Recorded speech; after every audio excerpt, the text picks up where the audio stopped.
Kamu bingung, salah saya apa ya? Padahal mungkin kamu cuma telat bales chat 5 menit atau lupa naruh handuk di tempatnya. Tapi reaksinya dia, wah udah kayak kamu baru aja ngegagalin misi perdamaian dunia. Tenang, banyak banget cowok di luar sana yang ngalamin hal serupa.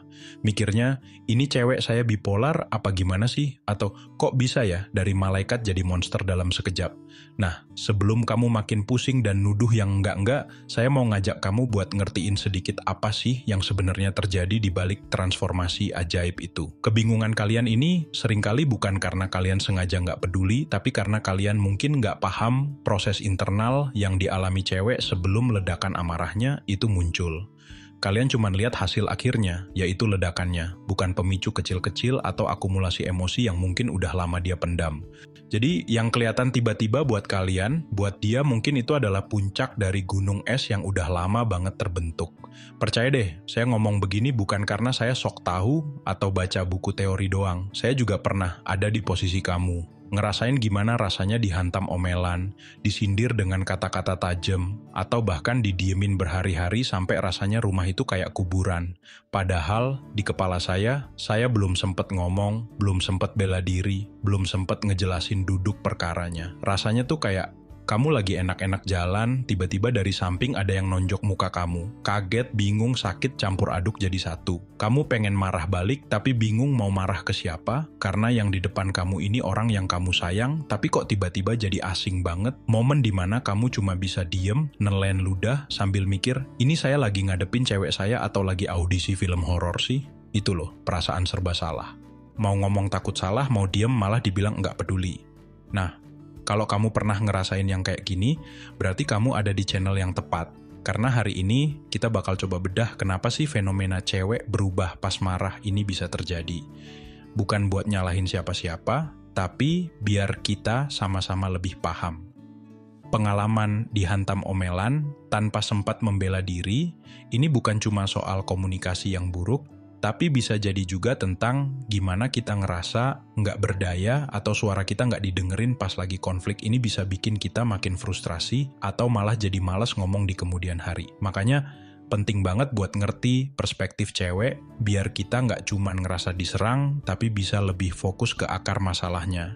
Jadi gimana sih perubahan yang sering kita lihat ini? Ini bukan sulap, bukan sihir, tapi nyata banget. Kita bahas satu-satu ya. Pertama, coba perhatiin mukanya.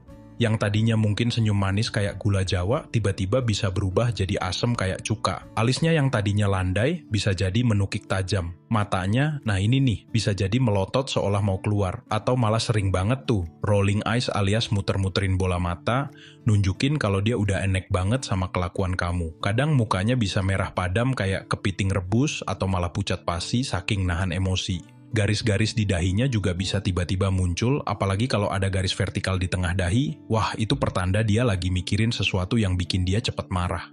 Ini bukan sekadar ekspresi biasa, tapi sinyal kuat yang nunjukin ada badai emosi di dalam dirinya. Terus, suaranya, ini juga salah satu indikator paling gampang. Yang tadinya mungkin lembut merdu kayak penyanyi R&B, bisa tiba-tiba jadi tinggi melengking, atau malah jadi singkat, ketus, dan penuh sarkasme. Kadang suaranya bisa bergetar, entah karena nahan marah atau saking emosinya udah diubun-ubun. Volume bicaranya juga bisa naik drastis, yang tadinya ngomong biasa aja, sekarang jadi kayak pakai toa masjid. Perubahan nada suara ini adalah cerminan langsung dari intensitas emosi yang lagi dia rasain. Belum selesai, lihat juga bahasa tubuhnya. Yang tadinya mungkin suka gelendotan manja, sekarang bisa jadi kaku kayak robot. Tangannya yang tadinya melingkar di lengan kamu, sekarang bisa jadi mengepal kuat-kuat. Atau dia bisa melipat tangan di dada, nunjukin sikap defensif. Bisa juga dia jadi menghindari kontak mata sama sekali, atau malah natap kamu tajam seolah mau nembus. Kadang, ada juga yang jadi gelisah, mondar-mandir, atau malah melakukan gerakan-gerakan repetitif kayak ngetuk-ngetuk jari. Posturnya yang tadinya santai, bisa jadi tegang.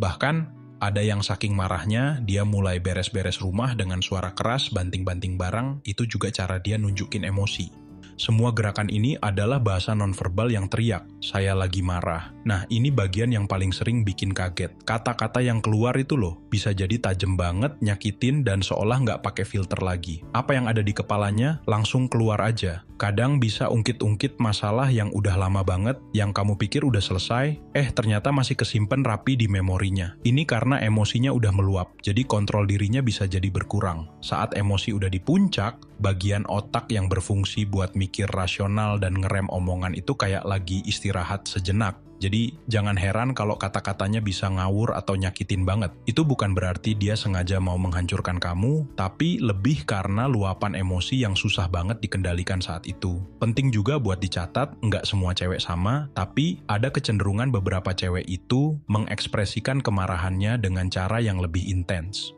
Mungkin karena akumulasi, mungkin karena memang tipe kepribadiannya, atau bisa juga karena faktor-faktor lain yang nanti kita bahas. Jadi jangan kaget kalau intensitas marahnya dia itu kadang terasa, kok gini banget ya? Sebenarnya semua perubahan ini dari ekspresi wajah, nada suara, bahasa tubuh, sampai kata-kata yang keluar itu adalah satu paket sindrom perilaku yang seringkali konsisten. Jadi ini bukan kejadian acak atau aneh, tapi respons emosional yang meskipun intens punya ciri-ciri tertentu yang bisa kita kenali. Kalau kita paham polanya, kita bisa lebih siap dan nggak cuman kaget. Oke, sekarang kita udah tahu nih gimana wujud cewek pas lagi marah. Tapi pertanyaannya, kenapa bisa begitu? Ini bukan cuman soal cewek emang gitu. Ada lapisan-lapisan alasan yang lebih dalam, baik dari sisi psikologis maupun sosial. Coba kita mundur sedikit ke masa kecilnya. Gimana dia dibesarkan? Apakah di keluarganya anak perempuan itu boleh nunjukin rasa marah? Atau diajarin kalau anak cewek itu harus manis, nggak boleh marah-marah, nggak sopan? Kalau dari kecil dia selalu dilarang atau dikekang buat mengekspresikan emosi negatif kayak marah, emosi itu nggak hilang. Dia cuma belajar buat mendemnya. Nah, apa yang dipendam lama-lama, pas ada pemicu, bisa meledak jauh lebih dahsyat. Orang tua yang serba mengatur tanpa memperhatikan kemauan anak juga bisa mempengaruhi perkembangan emosi anak.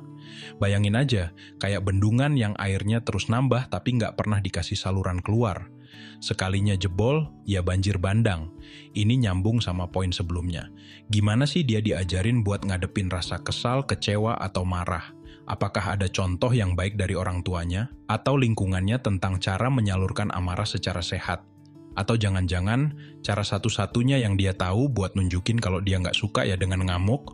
Banyak perempuan cenderung lebih terbuka dalam mengekspresikan emosi mereka secara verbal, tapi kalau nggak ada skill buat mengelolanya, keterbukaan ini bisa jadi ledakan. Kalau dari kecil dia nggak pernah diajarin cara yang sehat buat ngomongin apa yang dia rasain, atau gimana cara nenangin diri pas lagi emosi, ya jangan heran kalau cara dia mengekspresikan marah jadi destruktif. Nah, ini nih biang keladi yang sering nggak kita sadari. Masyarakat kita, sadar atau enggak, sering banget punya ekspektasi kalau perempuan itu harus selalu lembut, sabar, pengertian, baik, dan manis. Kalau cewek marah, seringnya dianggap berlebihan, emosional, drama queen, atau bahkan gila. Akibatnya apa? Banyak cewek jadi takut atau merasa bersalah buat nunjukin amarahnya secara wajar. Mereka memendamnya, menumpuknya, sampai akhirnya nggak kuat lagi dan jebol. Ledakannya jadi kelihatan tiba-tiba dan intens, karena itu adalah akumulasi dari rasa marah yang udah lama ditahan-tahan biar tetap kelihatan baik dan manis di mata sosial. Ini yang disebut women rage, kemarahan kuat akibat tekanan yang dialami perempuan. Jadi, ada rantai sebab akibat yang kuat di sini. Pola asuh yang enggak memvalidasi kemarahan anak perempuan diperkuat sama tekanan sosial untuk selalu manis. Kombinasi ini bikin cewek nggak punya skill atau izin sosial buat marah secara sehat. Akhirnya, energi marah itu numpuk dan meledak. Ironisnya, cewek diajarin buat lebih terbuka soal perasaan, tapi giliran marah malah distigma negatif. Ini bikin mereka bingung, boleh ngerasain, tapi nggak boleh nunjukin rasa marah ini. Selain faktor psikologis dan sosial, ada juga nih penjelasan ilmiahnya. Jadi, ini bukan sekadar drama atau bawaan lahir. Ada peran hormon dan cara kerja otak yang ikut andil. Kalian pasti sering dengar kan istilah PMS atau premenstrual syndrome. Nah, ini bukan mitos. perubahan hormon, terutama estrogen dan progesteron, itu beneran ngaruh banget ke mood cewek. Bayangin aja, kadar hormon ini naik turun kayak roller coaster sepanjang siklus menstruasinya. Estrogen misalnya, itu memengaruhi fungsi otak yang ngontrol emosi dan suasana hati. Pas kadar estrogen berubah, terutama menjelang menstruasi, ini bisa ganggu kerja serotonin, yaitu zat kimia di otak yang ngatur emosi. Serotonin ini kayak tombol happy di otak. Kalau kerjanya keganggu, ya suasana hati bisa jadi nggak karuan. Makanya, jangan heran kalau cewek bisa jadi lebih sensitif, gampang tersinggung, sedih, atau ya itu tadi, gampang marah-marah sebelum dan selama menstruasi. Ini kondisi fisiologis, bukan dibuat-buat atau dicari-cari. Tubuhnya emang lagi ngalamin perubahan kimiawi yang signifikan. Ini juga menarik. Penelitian nunjukin kalau ada perbedaan cara otak cewek dan cowok dalam merespons stres dan konflik. Otak perempuan punya semacam kewaspadaan negatif terhadap konflik dan stres. Jadi, ketika ada konflik, itu bisa memicu hormon negatif yang bikin cewek lebih gampang stres, gelisah, dan takut. Sebaliknya, cowok kadang malah menikmati konflik atau menganggapnya sebagai tantangan positif. Jadi, pemicu stres yang sama bisa direspons beda banget sama cewek dan cowok. Cewek mungkin lebih cepat merasa tertekan, yang akhirnya bisa memicu reaksi emosional yang lebih intens. Bahkan, secara anatomi, ada perbedaan struktur otak, misalnya korpus kalosum pada perempuan yang lebih tebal, atau hipokampus yang lebih besar, yang meskipun nggak langsung terkait kecerdasan, tapi bisa berpengaruh ke cara mereka memproses emosi dan ingatan. Ini bukan berarti otak cewek lebih jelek atau lebih bagus, tapi emang beda cara kerjanya dalam situasi tertentu, terutama yang melibatkan emosi dan stres. Jadi, ini bukan cuma masalah hormon atau psikologi atau sosial, tapi interaksi kompleks ketiganya. Fluktuasi hormonal bisa bikin cewek lebih rentan terhadap pemicu stres. Kalau dia juga punya pola asuh yang kurang mendukung dan menghadapi tekanan sosial buat selalu manis, maka respons marahnya bisa jadi sangat intens. Apa yang kalian anggap sebagai respons stres normal mungkin beda sama apa yang dialami cewek karena perbedaan cara kerja otak mereka. Ini bisa ngejelasin kenapa kalian sering ngerasa reaksi cewek itu berlebihan. Padahal buat dia, itu mungkin respons yang normal untuk cara kerja otaknya. Jadi, jangan buru-buru ngejudge dia lagi PMS atau dia emang drama karena ceritanya jauh lebih kompleks dari itu. Biar lebih kebayang, saya mau cerita sedikit nih. Sebut aja namanya Budi. Budi ini punya pacar, namanya Cinta. Yaelah, klise amat ya namanya, tapi biar gampang aja. Suatu hari, Budi ini lagi asik main game sama temen-temennya. Cinta udah ngingetin dari siang kalau malam mau minta ditemenin beli kado buat temennya. Singkat cerita, Budi keasikan, lupa waktu. Pas Cinta nge-WA lagi nanyain, Budi jawabnya singkat. Bentar ya, lagi seru nih. 1 jam kemudian, Cinta nelpon. Bukan lagi suara manja yang Budi kenal. Yang ada suara dingin, ketus. Jadi kalau enggak, aku berangkat sendiri. Budi masih dengan santainya bilang, iya, ini udah mau kelar kok. Setengah jam lagi berlalu, game Budi selesai. Dia samperin Cinta yang ternyata udah rapi, muka ditekuk, diem 1000 bahasa. Budi coba ngajak ngobrol, yuk katanya mau beli kado. Cinta cuman ngangguk, nggak ngomong apa-apa. Di jalan diem, di toko diem. Pas Budi tanya, mau kado yang mana? Cinta jawab, terserah. Singkat padat nusuk. Budi mulai nggak nyaman. Dia coba cairin suasana. Kamu kenapa sih? Kok diem aja dari tadi? Dan boom, disitulah Cinta berubah. Matanya mulai berkaca-kaca, suaranya naik. Kamu tuh ya, nggak pernah ngertiin aku udah bilang dari siang, kamu lebih mentingin game kamu nggak peduli sama aku. Kata-kata itu keluar deras, campur sama isak tangis. Budi kaget setengah mati. Dia ngerasa, lo kok jadi sebesar ini masalahnya? Padahal kan cuma telat nganterin. Dia mau ngejelasin, tapi Cinta udah keburu motong. Udahlah, aku capek sama kamu. Terus Cinta ninggalin Budi yang bengong di tengah toko, ngerasa jadi cowok paling salah sedunia, dan paling bingung. Ini Cinta yang saya kenal, atau alien yang nyamar jadi Cinta. Kisah Budi ini mungkin kedengeran familiar buat sebagian dari kalian. Perasaan bingung, kaget, ngerasa diserang tiba-tiba, padahal niatnya nggak seburuk itu. Itu yang sering dirasain cowok. Kita nggak selalu ngeh kalau ada sesuatu yang salah sampai semuanya meledak. Buat Budi, masalahnya cuma telat nganterin dan jawaban singkat. Tapi buat Cinta, itu bisa jadi puncak gunung es dari rasa kecewa yang udah numpuk. Mungkin dia udah sering ngerasa diabaikan atau nggak jadi prioritas. Jawaban singkat Budi yang, bentar ya, lagi seru nih. Itu, buat Cinta, bisa jadi bukti lagi kalau kebutuhannya nggak penting buat Budi. Jadi, Ledakan emosinya itu bukan cuma soal telat nganterin, tapi soal akumulasi perasaan nggak dihargai. Nah, setelah tahu sedikit banyak soal kenapanya, sekarang pertanyaannya, terus saya harus gimana? Kalau cewek kamu udah mulai nunjukin tanda-tanda mau berubah, atau bahkan udah di tengah-tengah transformasi, ada beberapa hal yang bisa kamu lakuin biar situasi nggak makin runyam dan kepala kamu tetap adem. Ini kunci pertama dan paling penting ketika dia lagi di puncak amarahnya, diam dan dengarkan. Saya tahu, ini susah banget, apalagi kalau kamu ngerasa nggak salah atau kalau tuduhannya ngawur. Rasanya pengen langsung motong, ngebantah, atau ngasih penjelasan. Tahan, jangan kepancing. Biarin dia keluarin dulu semua unek-uneknya, semua emosinya. Kalau kamu ikut marah atau defensif, yang ada malah kayak bensin disiram ke api, makin gede kebakarannya. Anggap aja kamu lagi nonton dia monolog. Tugas kamu cuma satu, dengerin dengan penuh perhatian. Tatap matanya, kalau dia mau, angguk-angguk dikit nunjukin kamu nyimak. Jangan sambil main HP atau lihat ke arah lain, itu sama aja nantangin. Ingat saat dia lagi emosi tinggi, kemampuan dia buat dengerin penjelasan rasional itu lagi minim banget. Dia butuh ngeluarin dulu uap panas di kepalanya. Setelah dia agak reda sedikit atau ada jeda dia ngomong, coba validasi perasaannya. Ingat ya, validasi perasaan itu beda sama ngaku salah. Kamu nggak harus bilang, iya saya salah banget. Tapi kamu bisa bilang, saya ngerti kamu pasti kesel banget soal ini. Atau, pasti kamu kecewa ya, makanya semarah ini. Ini nunjukin kalau kamu berusaha ngertiin apa yang dia rasain, bukan cuma fokus ke bener atau salahnya argumen. Perempuan seringkali cuma butuh didengerin dan dimengerti dulu perasaannya. Dengan validasi, dia jadi ngerasa, oh dia ngerti perasaan saya, dan ini bisa bantu nurunin tensi emosinya. Dia jadi ngerasa aman buat nunjukin apa yang dia rasain. Nah, kalau dia udah kelihatan lebih tenang, udah nangisnya reda, udah nggak teriak-teriak lagi, baru deh ini kesempatan kamu buat ngomong. Tapi inget, ngomongnya juga pakai kepala dingin. Tanyain baik-baik, boleh saya ngomong sekarang? Atau ada lagi yang mau kamu sampein sebelum saya jelasin dari sisi saya? Kalau dia udah kasih lampu hijau, baru kamu jelasin pelan-pelan. Fokusnya bukan buat menang debat, tapi buat cari solusi bareng. Oke, saya paham kamu marah karena A, B, C. Dari sisi saya, tadi saya begini karena D, E, F. Mungkin ke depannya kita bisa gimana ya biar nggak kejadian lagi.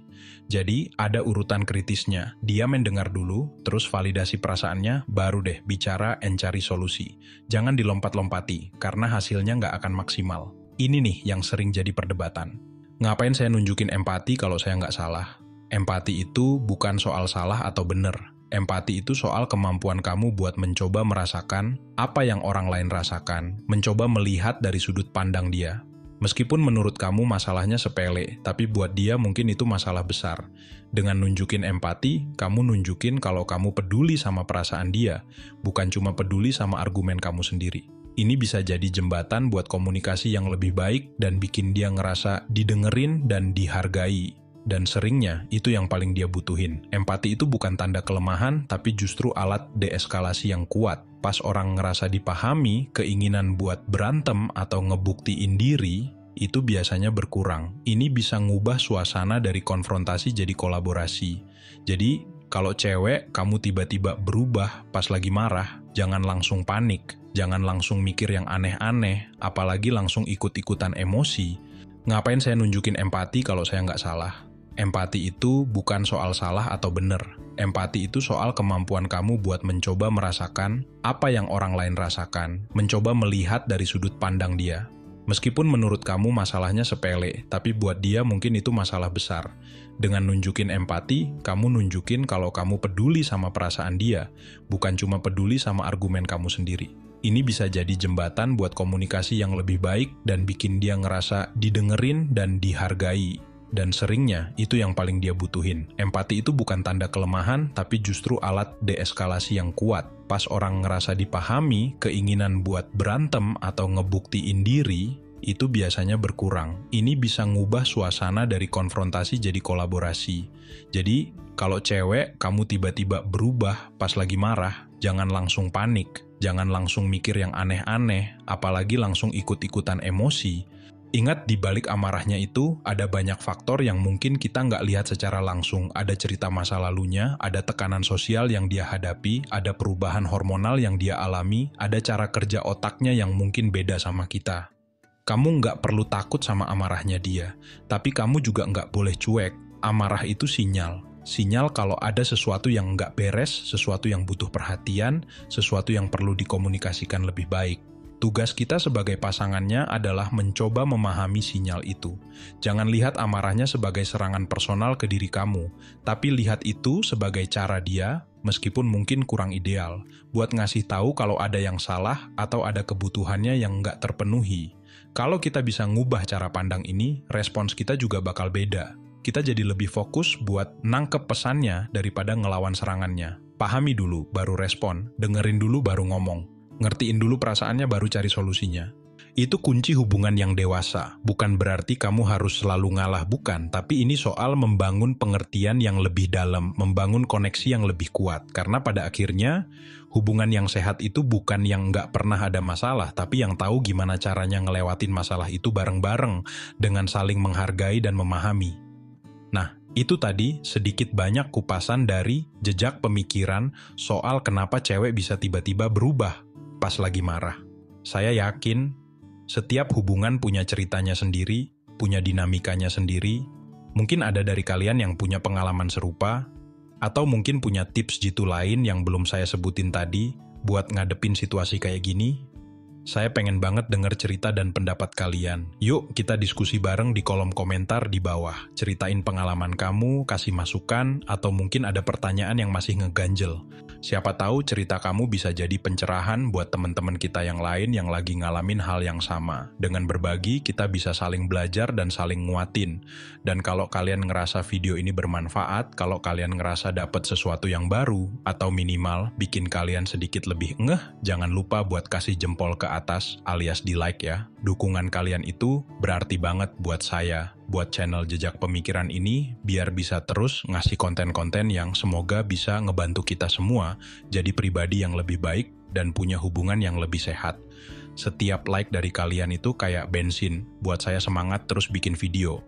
Buat yang belum subscribe, yuk diklik tombol subscribe-nya, nyalain juga lonceng notifikasinya, biar kalian nggak ketinggalan video-video berikutnya dari Jejak Pemikiran. Karena di sini kita bakal terus belajar bareng, ngebahas hal-hal yang mungkin sering kita alamin tapi jarang kita omongin dengan jujur, apa adanya, dan semoga selalu menyentuh hati kalian. Ingat, memahami itu butuh proses, dan setiap langkah kecil buat lebih ngertiin pasangan itu adalah investasi buat hubungan kalian. Terima kasih udah nonton sampai akhir. Sampai jumpa di video berikutnya. Tetap semangat dan jaga baik-baik hubungan kalian.